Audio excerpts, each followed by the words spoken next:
po. Diretso lang po, dahan-dahan po. Okay, ikaw, dahan-dahan ka rin, ha? Oo. Ayan. Dahan-dahan. Magandang gabi po. Welcome! Maligayang Pasko! Kamusta ang biyahe Merry Christmas po. Okay Christmas naman po. Medyo pagod lang pero sa wakas, nakarating na ho kami. Masaya ho kami, nandito na kami. Papa, trumpo yun, ha? Uy! Oo, Ba, okay, ah? Sir Jaime.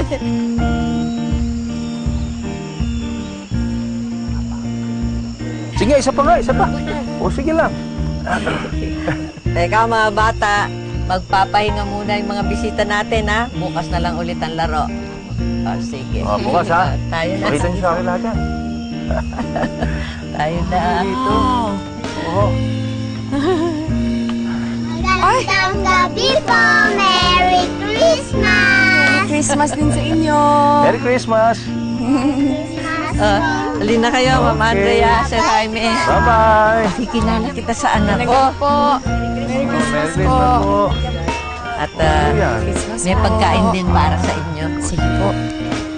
Salamat po. Alam ko, gutom kayo at pagod sa biyahe. Pasensya na po kayo, wala pong hotel dito eh. Pero ito na po yung pinakamaayos at pinakamaluwag dito. Good night at Merry Christmas po ulit sa inyong mag-asawa. Mag-asawa?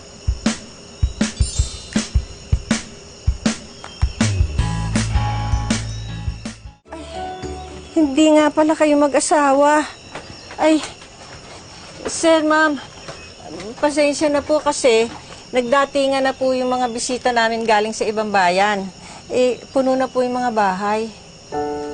Ibig niyo po sabihin, wala po kaming choice, kundi matulog dito sa iisang bahay at sa iisang kwarto.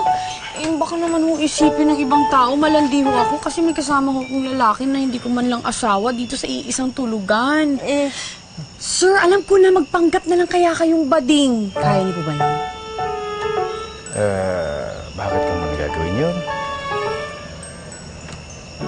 sir, ma'am, pwede po magkunwari na lang kayo para hindi sila mag-isip na masama.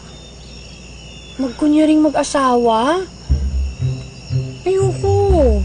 Andrea, nagpanggap na tayo mag-boyfriend-girlfriend. Leveling up lang naman to. Yung kaya ko. Pero yung pinagagawa mo sa akin, mahirap yata yun. Payag ka na, ma'am. Iisa lang yung kama. Anong gagawin natin?